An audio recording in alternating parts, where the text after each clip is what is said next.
I'm about to feed him to the sharks right now. Get him hype right now. Yeah. You know the ground is up. Yeah. Everybody that trains, you know the game. Yeah. So let's get it. Slap it up, bump it, and roll. Hey. Yeah, that's the way that it go. Ain't no better way to better yourself in this game. You're feeling the growth. That's time on the mat. We put in the work. Believe it ain't easy, I know. But we train for the love of the game, the love of the art. Now slap it up, bump it, let's roll.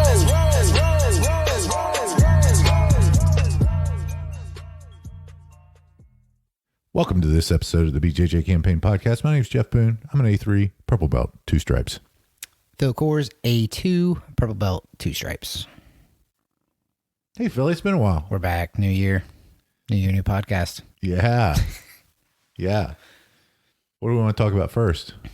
You have to do your Gordon Ryan update. He lost. Obviously. He did not lose. He lost. He tapped. This is what we need to talk about. He tapped. So that's great. He kind of lost. Yes, after he won, he tapped. Yes. That is correct. It's a weird way to put it. Well, that's the only way to put it because that's what happened. Some people argue differently. I've been on the internet. They're wrong. I've been on the internet and I've seen their points. You've seen idiots on the internet. I'm one of them. People get on the internet and then they make their case. And the case is he tapped. After he won. And if this was no time limit, like he says he likes, he would have lost. No, he wouldn't have because he would have never been in that position. But he was in that position. But he wouldn't have been in a no time limit match because there's no EBI rules for overtime. So. But if there was no time limit on the overtime. No, there is no time limit on the overtime. I thought he pointed to the clock. No, he held before submission. I guess there is a time limit. Because he pointed to the time clock. limit is when you escape. So that's the time. So his escape time was faster than Nicky Rod's. Is why the time ran out. Oh, okay. So the time that was on the clock for the third and final round of overtime was the amount of time left that Nicky Rod had to get a submission because Gordon had gotten out so much quicker than him on his escapes. Wait, what? He was not escaping it because the time ran out. Didn't matter. He only had a certain amount of time to escape it because his back time holding Nicky Rod's back was much longer. It was way longer. So Nicky Rod only had the amount of time left that was so he submitted Nicky Rod, say, in 30 seconds. He did not submit Nicky Rod. Oh. Neither of them submitted each other. Okay. What did happen is that in EBI overtime rules, you have time to escape, right? That's what they do. If you don't submit the person, right? So the shortest time of escape, meaning the person who gets longer ride time, if you want to call it that, if you're in the back position, controlling the back without them getting out of the control of the back. They do 3 that way until they get out. So in other words, let's take, for example, just round numbers. It took Gordon Ryan 15 seconds for the first one to escape. It took Nicky Rod 30 seconds for the first overtime to escape. Second overtime, it took Gordon Ryan 30 seconds to escape. It took Nicky Rod 1.5 minutes to escape. He's now up that minute plus 15 seconds. He's up 1 minute 15 seconds, meaning that in the final overtime, once it reaches that time, he wins. Okay, so he won on a technicality. Not at all. Not at all. He won because of the rule set. Okay. Right. Listen, I'm not taking anything away from Nicky Rod. He did I'm surprised it was he did a close. fantastic job. He broke his foot. He broke Gordon Ryan's foot. Oh, he did? With the toe hold. Okay. Yeah. Yeah, he broke Gordon Ryan's foot. That. Yeah. Is that an Instagram post? No, that was after the match in Gordon Ryan's interview. Oh, he said he broke his foot? Yeah, he said, yeah, my foot broke on that. So, I mean, that was impressive. Hard to beat that guy, dude. I was watching that video clip the other day. It came up on my Facebook from when Craig Jones had his arm in the overtime. Yeah. And I'm pretty sure that looked like it was broken. It was broken. I don't know how that. Yeah, I don't know how you get out of that.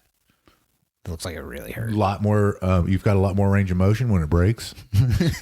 so that break slip right out. That's already broke. I'll just go. Why not? Yeah. I had the other thing. I broke my hand and I was like, this needs to be over immediately. Well, we're kind of pussies when it comes to that. It's true. But there's absolutely nothing on the line for me here, and this hurts. But also news, Gordon Ryan, Felipe Pena, February, I can't remember, mid-February sometime. With a broken foot? His foot's healed. I don't think it works that way, dude.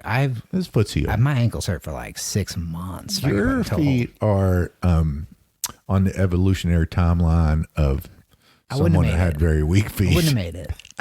Would not have been able to get away. You even touch your feet, you're tapping. Oh my God, I stepped on a rock again. But did you see that who was out at Atos? Well, first off, Felipe Pena was out at Atos training with Galval. For the Gordon Ryan match. Why he would do that, I don't understand that, because Galval wasn't even close to beating him. But anyhow. But did you see who was out there with him? No, not yet. You didn't? Craig Jones. Really? Yeah. Who do you think? How many of them do you think can come together to figure it out? How to surprise all of them? It's going to take all of them. I mean, I don't know. I don't think it's any of the ones that are around now. I think it's the Mika Galval just puts on 120 pounds of muscle in the next couple of years. Dude, he's going to have to take, I mean, I thought he was taking all the supplements before that ADCC match where he had no neck. I think that's what his thing was, to just grow his traps up to his ears. How about Wagner's kid, dude? Huh? How about like Wagner's kid, dude? Stud. He was amazing, and he looks like not that big, but when he fills in and they get him on supplements. He's like 17 or something, right? Yeah, when he fills in and gets on supplements.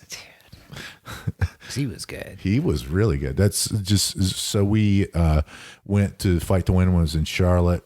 What was it, beginning of December? Or first week of December. With Derek. Shout out to Derek for getting us the tickets.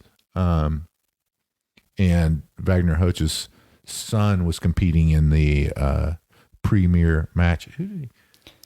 I don't remember, but I don't remember. The guy was good. It was a good match, and it was fun to watch because he was like really opening it up and like kind of being playful with his match, because like it's like, I guess I took it as that's his like warm up matches and like practice and stuff for whatever he's gonna do next, because he's really good. For sure. Yeah. So that's what I mean. I think it's one of those young up and comers that's gonna. Yeah, that makes sense. That's gonna do it. I don't think it's someone. I don't think. It may be a Craig Jones. I just don't think Craig's big enough or muscular enough or takes enough steroids to beat him. He needs to step up steroid. Yeah. You gotta take it seriously at some point. But yeah, or who knows? Who knows? Even maybe it's Bo Nickel. No. Coming back. No, it's not. It's not. Bo Nickel's good though. And he's been grappling. He's been doing really good in his UFC stuff. Yeah. Or MMA stuff, I mean. Yeah. Well, UFC. He's in the UFC. Is he in the UFC now? He is in the UFC. Yep. Has he had a UFC match? He had 2 Contender Series fights in his neck. Maybe his last match was his first UFC match. But, really nobody's gotten out of the first round. Okay. Yeah, nobody's even come close. I mean, his level of wrestling is beyond... I mean, I would put it up there. Was he in Olympics? Has he done an Olympics yet? Bo, no, I don't think so, because he got beat out by. I'm going to get this wrong, and Nick's going to have to correct me. He was number 2 to the number 1 guy in the world, which was on the Team USA. Okay. I can't remember who it was. Yeah, I can't. I'm not even going to venture. It's not going to matter. I won't have heard of him. Yeah. And this podcast is for nobody else. You will have heard of this guy. Oh, yeah? Yeah. Okay. You will have heard of this guy. I just can't remember his name. I'll think of it later. But yeah, incredible. And he's been doing jiu-jitsu like crazy too. So Bo Nickel. Yes. Yeah. So we'll see. I think he's gonna make a rise, and I think he's gonna make a championship run probably at the end of this year, if not early next year. You saw Gordon Ryan tweet about he's never going to do MMA because he makes more money than all the Correct. UFC champions. Yeah. Well, you saw he made like $400,000 in 1 month from an instructional. Yeah. I mean, there's no MMA instructionals that are coming out there getting that. That's a good point. Do those exist? Yeah. Mm-hmm. They don't Cejudo's done a couple. They don't show up in my algorithm. Yeah, BJJ Fanatics. I think Cejudo did 1 or 2 for BJJ Fanatics. 47% off. Use code 2023.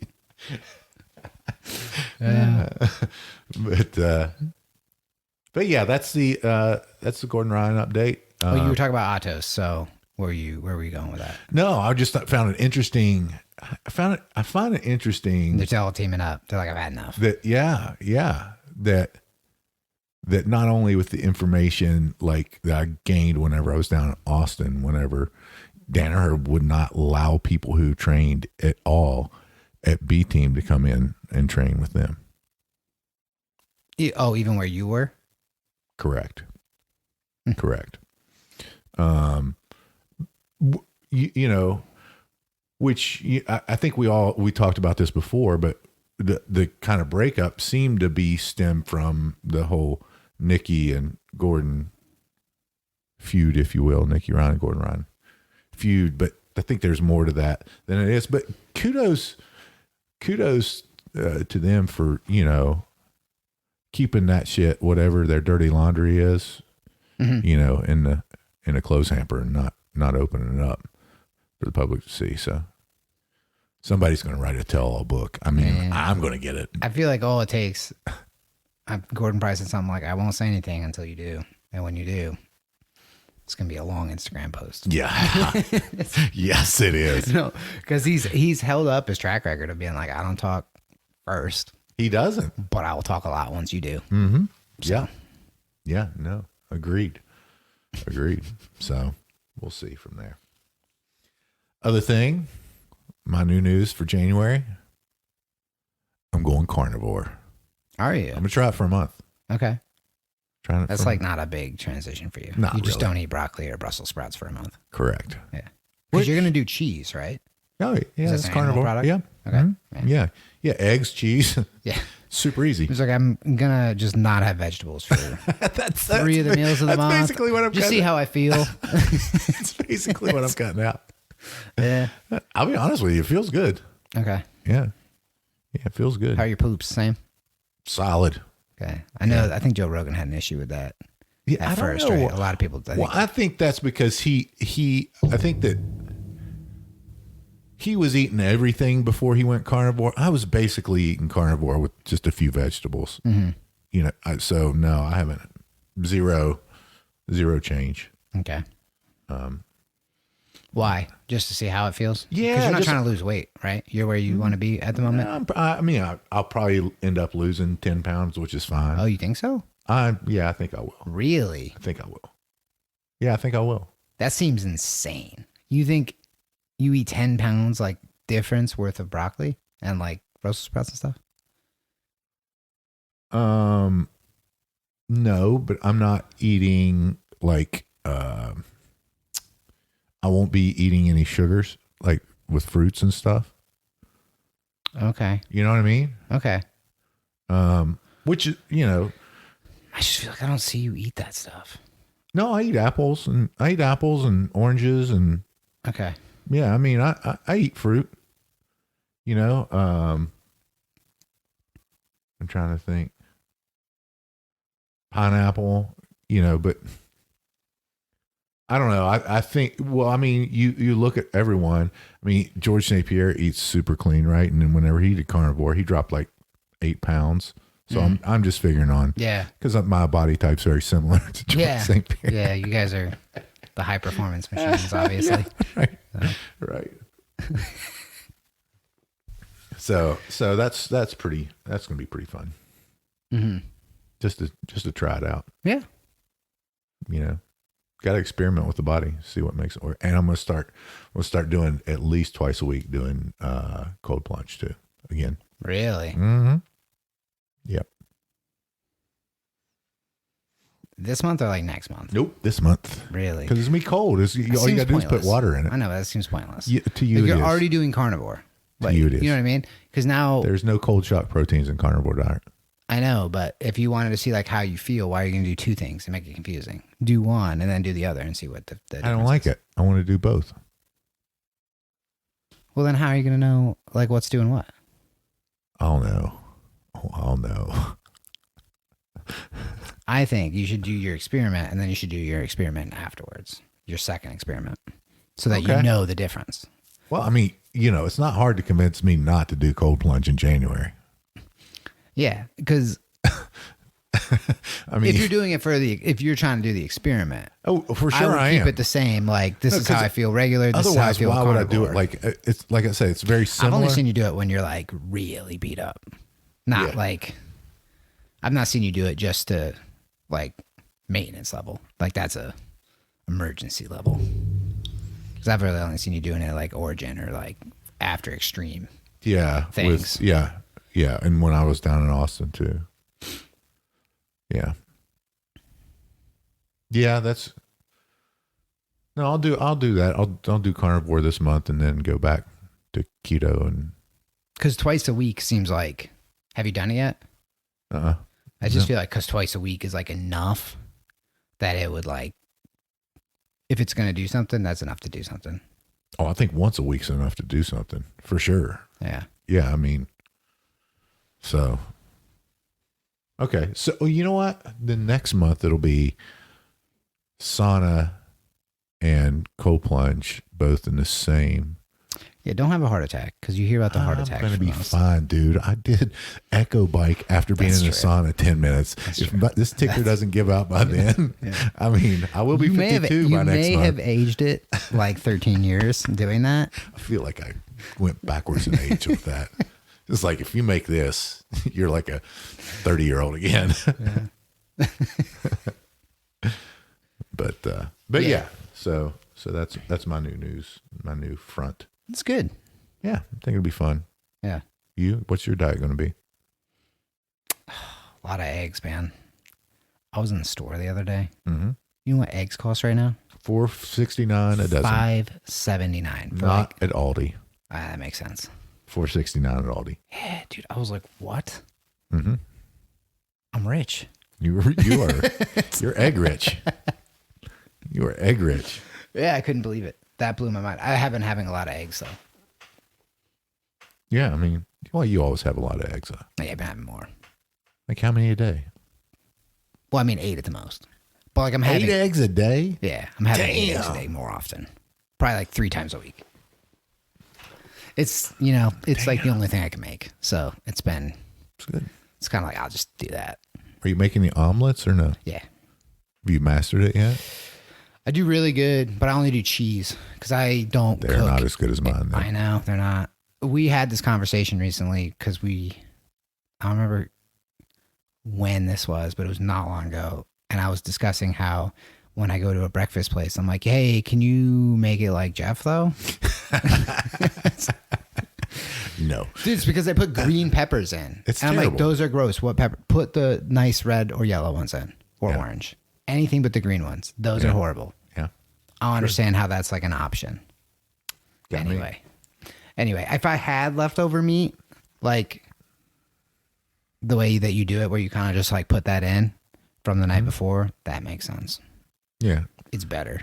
I just don't. Well, I mean, I just prep it. I beginning of the week, I do 2 things of sausage. I did that one time. Chop them up. Do it every week. It's easy. I know. Super easy. Keep it in the fridge. Lasts for about 5 days. Do it again with the bacon. I don't really care for bacon that much. What? I could take or leave bacon. Really? I would rather have like links, sausage links. Oh yeah, they're delicious. Just, like if I'm going to take the time to make They're a delicious. meat with it, like you do with bacon, I would do sausage. I don't make the bacon with it anymore. I do oven bacon at the beginning of the week. Put it all it's all prepped. Everything's prepped. So literally it takes for my omelet. You just microwave it to warm it up? Everything. Or do you throw it in the pan with the microwave. Thing? No, microwave it. 25 seconds on the bacon, 45 seconds on the sausage to heat it up. Then do the omelet, literally 5 minutes. I have that prepared. And it takes about 15 minutes to prep the sausage and bacon for the week. So super easy. It was not that easy when I did it. It's probably because I did it once. Right. Yeah. Yeah. Whenever you do things repetitive, you get better at it. Sort of like jiu-jitsu, maybe. Yeah, that's true. So going into that, training twice a week makes it hard not to suck. True. Such a problem. True. Such a problem. Everybody's getting really good. Yeah. I'm out here like, hang on, hold still. And tell the folks why you're training twice a week, only twice a week. I'm trying to make money this time. Look at And you. it's like getting in the way of all the stuff that Billy's growing up. Yeah. It does sometimes. it kind of gets in the way of everything else. You just got to I'm prioritize. real bad at it, you know? So I'm like, maybe I won't be so bad at this soon and it won't be such a pain. Not going to be soon. Yeah. 6 months. That's soon. Okay. That was soon in my timeline. Okay. Yeah. I was like, if I can figure this out so that everything's not like, what? Yeah. Every time somebody says something to me, Yeah. that white belt stare. Yeah. Just kind of nodding a lot. Mm-hmm. Yeah, of course. Of course. I'm going to Google some of these words later. Tell them about your voicemail.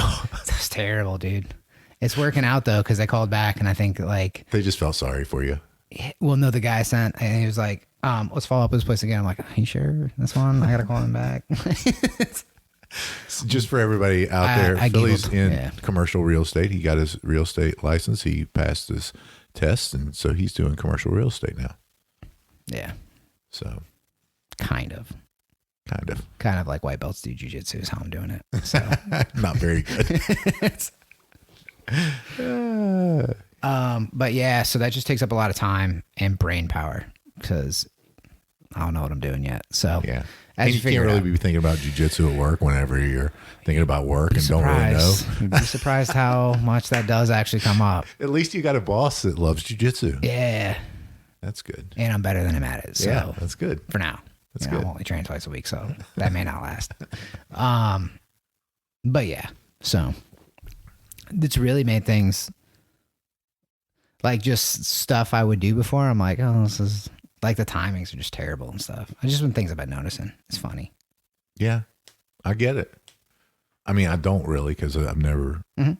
been there, but I mean, I understand it from a philosophical point of view. Theoretically, I can understand. Hypothetical point of view. Yeah. If I train 2 days a week. Yeah, so it's been a weird combination because we were talking about this the other day about how like I just don't care to compete at all, and that was such a driver for me to train all the time because I was like, oh, I'm probably gonna go out there and suck. How do I stop that? And without having that like nagging thing all the time, like that was a big motivation for me to like always be training. So now that there's like other motivations and things coming in, it's been sort of a challenge to get back on a good routine because it's like that, not that number one thing in my head all the time. Mm-hmm. So I'm having new challenges. Yeah, but I think you'd lost your drive to compete even before Yes. this job. Yeah. But you were still getting way better though. Yeah, I was training more consistently before the job Yeah, stuff yeah. came up. Yeah. Yeah. No, I know. That was after even before the last one I did, I was like, I don't really want to do this that much. Like I used to want to do it. Mm-hmm. Mm-hmm. I do remember that. And then I didn't really have any interest this last year. Yeah, me Like either. 2022, I had none. I'm gonna have to compete at purple belt, I agree with you. but I'm not. I don't. I got to figure that out when that's going to Nogi be. Worlds. Well, it's not a bad idea. When is that? I have no August? idea. August? I think it's August August or September, yeah. because 80. I don't know. I mean, unless you just do, if IBJJF comes back and then it's in Charlotte, you can do gi and nogi, and you do a big one and it's an hour away. Or you do like one of the biggest ones and like or I could just do Toro you Cup. do it. You could. That would be fun. Yeah, Boomer extended that offer, so I saw they had a post again. There's been 2 of these recently where I'm like, look at us. So Vernon Kirk's like throw, and we're in the doorway with Sam. Yeah. And then today there was a post. He lost that match, didn't he? I think so. Yeah, he lost that. It was a good throw, though. But Beautiful. did he? Because like, what does everybody remember? No, yeah, you're right about that. You're right about that. Dude was on his head. In the picture, he's on his head. You're like, how did he not break his neck? And then today I saw a post. Jeremy Arell will be at Shell Shock. Oh, good. On the 14th doing a seminar. And it's his match with Jake Whitfield where he's doing that like reverse little side control Americana thing. Yes. And I was like, look at us. Like our heads are cut off, but you see our shirts and we're sitting in the first row there. That's and I was awesome. like, yeah. I didn't see it. I don't have to go back and check that out. No, that was a great match. That was the Black Belt episode. One I forgot about. I was doing that move a lot after he did that. I like that move. I'm going to have to revisit that one. That was good.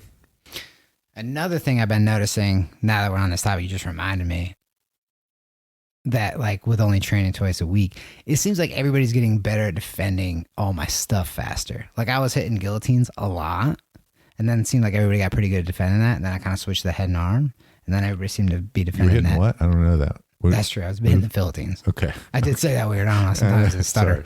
Yeah. I always want to say that in the kids' class, and I just can't do it. I can't bring myself to do it. Like, he's not going to laugh. He will not. But yeah, it seems like people are adjusting quick. It's fun. It is a good challenge, though, because I can't just ride out the same stuff all the time. Everybody's getting I so do much wonder better. if that'll, the like one positive that may come out is it may redirect me quicker to be like, this isn't working. I got to figure out why and figure out what's moving. Like the back stuff I've been talking about with you for a while. I'm like, man, everybody got really good at defending the back. And then I was talking about how you were laying on the leg, and Michael brought that up today. And I'm like, it's how he's sitting. I was like, it's how we start. He's doing something. And I was like, I don't think he knows what he's doing. No. But like he's positioning himself where I'm instantaneously uncomfortable. And I can't like move my leg. I can't move my hip. I can't like get my hook up high where I want it like I used to. I was like, he's escaping like right away before I can do anything. Yeah. I'm trying to pin one leg so that you have no mobility on my back. Yeah. I'm just not going to give you the credit that you're doing it on purpose. So I'm going to say you don't know what you're doing. Right. And it's working really well. Fair enough. So fair enough. It's a mystery. Nobody can solve it. And, but everybody's been doing really well defending the back. And that's like kind of something I want to look at again. The mount stuff we've been playing with has been a lot of fun. Yes. Very beneficial. I do like that. God, I was so bad at that. I'm still not great at it, but I'm getting way better. Defending Top, bottom, yeah. Yeah. Yeah. No, the skates have been really good. Technical mount used to be like a thing I would look for, and now it's not a place I can stop. So like that's not a dominant position right now as far as I'm concerned, because the escape you're doing is I don't like the options that have been presented of like this is how you stop it is not anything worth fighting for. It's you have to leave. That single technical mount escape is like got me. I just don't do technical mount anymore. I think it's that escape is too strong because once you do it, once you escape, you're immediately passing. For those out there wondering, it's when somebody gets in technical mount, you take your near side arm, put it underneath the leg that's in technical mount, cover the kneecap with your palm of your hand, and then cover the foot with your other hand, and then get parallel to the person and take them onto their back, and then you come out on top. Hold on to the leg in a leg drag position and pass. Nailed it. I know what you're talking about because you do it to me every time. Everybody knows what I'm talking about, Phil. That's a pretty easy explanation. I think that I'm doing a lot better on these explanations in 2023. You've been doing better on some explanations. You get a podcast, and all of a sudden you go haywire. A lot of extra body parts being named.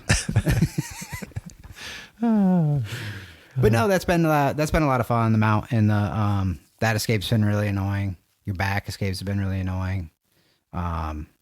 So maybe it'll make it like quicker to kind of move on, because I think that's something I used to take for granted a little bit. Is it's like I'm just gonna come back later. I'm gonna come back tomorrow, and I'll just try this again. And now it's kind of like, all right, let me try something that works. Yeah, I think we're seeing, because everybody is getting a lot better at back escapes, you included, everyone. I think we're seeing it's just super important to be fundamentally sound back there when you've got the person's back, and really stay tight to them whenever you're on. It's funny. Stay tight in the upper body and loose on the lower body. Mm-hmm. I mean, that's the whole thing with controlling the back. So what? It's a very Downer comment. The whole thing is, or Gordon comment. One of them says that. Yeah. Oh, really? So what they always say. Well, The whole thing is. I did train under them for a month.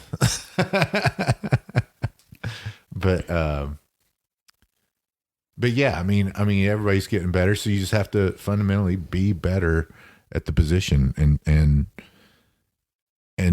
be more patient, I think, till something opens up.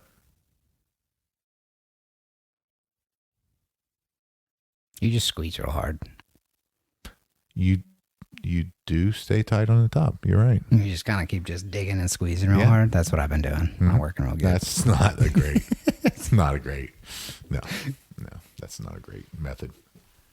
Yeah, but I do like the idea. You said you want to compete at purple belt. You have to. You've always said that. You have to. Every belt level, you have to compete. I already did, but I will have to do it again. Yeah. Yeah. I mean, it doesn't matter what it is. It doesn't. It really doesn't matter what it is. But I have to compete at every belt level, or I'll feel like I've cheated myself if I don't. I don't want to. It's been one of the things that you've consistently said is that you're going to compete at every belt level. I have to. Yep. Agreed. Better hurry up. I ain't going nowhere fast. You talk about two stripes. I know. I'm just saying. It's fine. It's fine. You got that purple belt like 10 minutes ago is what I'm saying. Yeah, I know. That's what I mean. That is true. Oh, boy. That's what I'm saying. It's like... That's true. It's like real fast. That is. Everything's going by real fast. I know. You're right.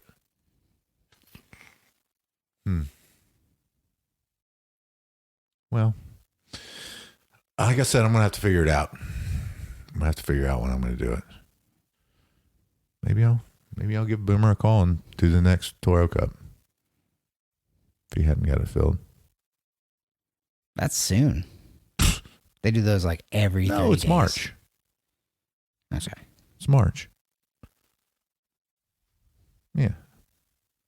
No big. That's not that soon. It's kind of soon. It's not that soon. Yeah, You can get ready by then. I'm pretty sure it's March. Get ready. What am I doing? I'm already eating carnivore. I'll be ready. That's true. Might have Train to start 5 doing days that, a week. And What do you- have what to make else? it 6. Huh? 6. Could go 6. Sometimes it's 6. You're only doing 5? Sometimes, most of the time it's 6. Yeah. What other day do you take off? You take off Sunday. Generally. Sometimes Wednesday. That is true. You do take off Wednesday. But sometimes I go up to Roland's on Wednesday. Yeah. So 5 or 6, Yeah. So we'll see.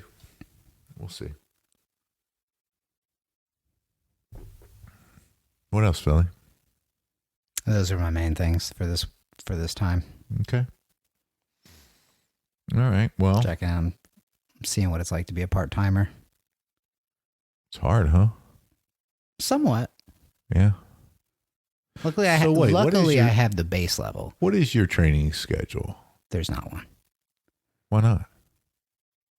Because every time I think I have one, it changes. So right now, though, Mondays and Wednesdays, I'm there for like 2 hours with the kids and stuff. Mm-hmm. And then Fridays, I've been working out, either trying to go sometimes at noon, but that's not like a long-term thing. Mm-hmm. But I've been going at night, Saturday mornings, and then sometimes on Sundays. Yeah. Sundays would be cool, but I've run into the problem of all the stuff I used to like to do in the middle of the day now needs to be done sometime other than the middle of the workday. Right. Again, I'm hoping I can kind of smooth all this stuff out, Right. start doing stuff in the middle of the workday again. but that's when I've been able to get in there. And sometimes I go and like teach moving the kids class. I get the look from John and I hear, yeah, that's not how we do it. And so I do learn something that sticks with you, because when you're told, hey, you did that completely wrong, pretty much, you're like, well, now I'll never forget that. You know? Yeah. Those always Agreed. stick out. So those are good. I do like that. So I'm still like yesterday, I got one burned in my brain. I'm like, all right, well, cool. Now I know how to do that. I'm not going to do that wrong again. We did. That was funny because yesterday in fundamentals, the new curriculum, it was the first time I'd seen one of the lessons, and they had one move.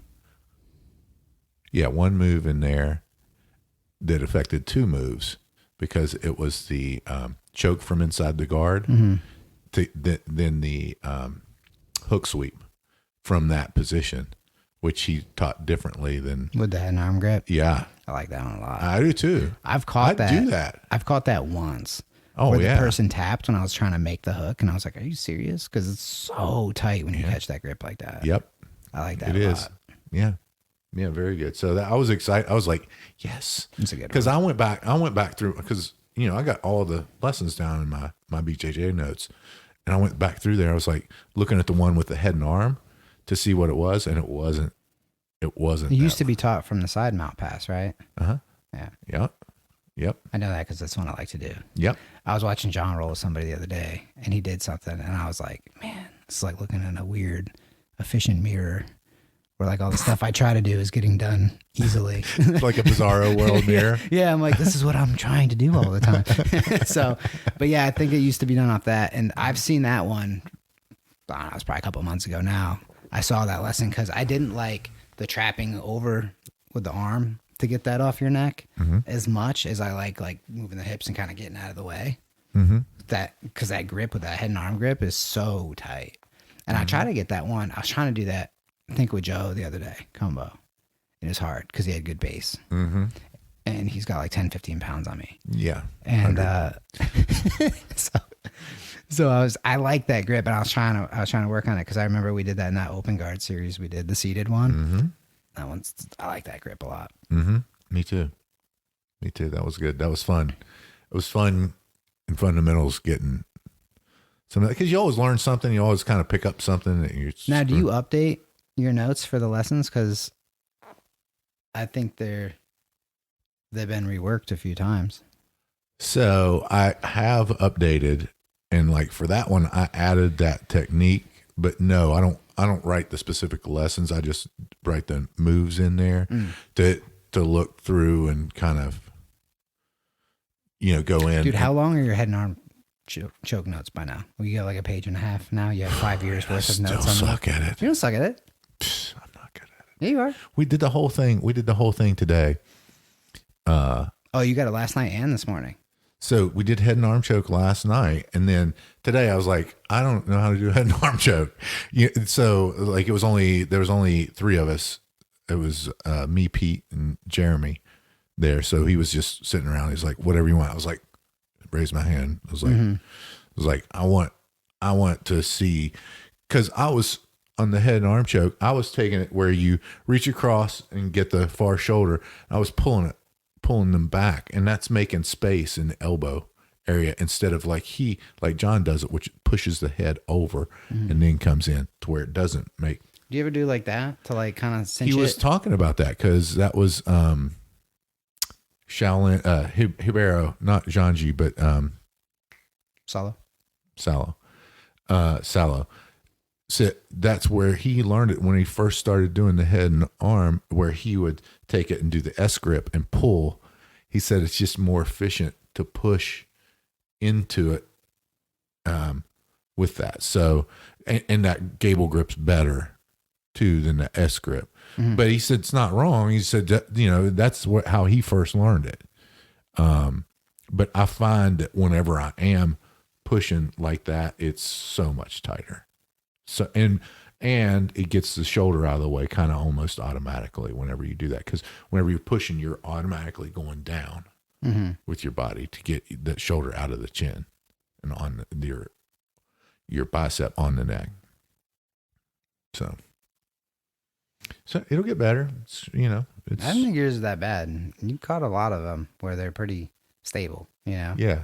Like, and they're there. Well, and that's what he said too. He's like, because part of that, like, and I've struggled with this recently too. Like I'm saying, everybody's getting better at defending it. A lot of the defense is kind of just putting your face down. And I'm kind of like, you know, yeah, maybe I didn't catch it super clean, but like, do something about it. well, that's what he said. The position, keep it there. It's cook them. He was like, cook them. That just, where are you going from that? I mean, you know, what's that? I mean, look, it is a defense of it, but whenever you rock up and try to grab your leg, that shit never works for me. Mm-hmm. You know what I'm talking about? That shit never works. I can't get on my side. I feel like I'm just choking myself worse whenever I do it. Yeah. You know, I like the one where you try to make space and then go out of it into, then you get your back taken, you know, which you're out of the choke, but I mean, but there's also times with not even doing that where I'm just trying to survive and somebody has it and like you kind of bury your chin, but after a while, like the position wears on you. I don't really have anywhere to go and I'm just hiding my chin. So like eventually I start to get up because I need to breathe more. Yeah. You know, and then then the choke comes in. And so that's why on top I've been struggling because like I don't like to hold anything for like 2 minutes, you know? Yeah. But then there's times where I'm like, well, I've caught this like 90%. They're kind of hiding their face. Like, let me see if they try to get out. And if they try to get out, I think it's going to tighten up. for sure. You know, so that game has been difficult. But, Yeah. But that's what I mean by there's a lot of times you catch it and I do some like cheesy sort of like tuck. I'm not really defending anything. And it's my fault, like, or my responsibility now. I need to try to get out. But if I do that, I'm probably going to hang myself. So, like, what do I do? Mm-hmm. Yeah. Maybe, like, I don't think the best strategy forever should be like, maybe he'll feel bad and let go. Like, that's terrible strategy. That's terrible strategy. That's kind of part of what you're doing when you're hiding your face. It's like, maybe if I hold out long enough, he'll stop. Yeah. So that's not a real escape. Yeah. You're right. You're right. But when you catch that entry super tight and like they're tapping before you even get to the side, it's like that feels good. Yeah. You know when it's right. For sure. For sure. And you know, if you do it, it's kind of a double-edged sword, right? Because on the really big guys that you go against, it's hard as hell to get that arm up, right? On that choke. But once you do, that position is made and they're done before you again dismount. Big shoulder, big neck. But you know, the other side of that is someone with a small shoulder, small neck. Yeah, John always says somebody like me is harder to head an arm choke. It's tough. I got a small neck, small shoulders. It's tough. I don't see it, but Awesome. All right, Philly, tell the folks, if they choose to do so, how they can support us.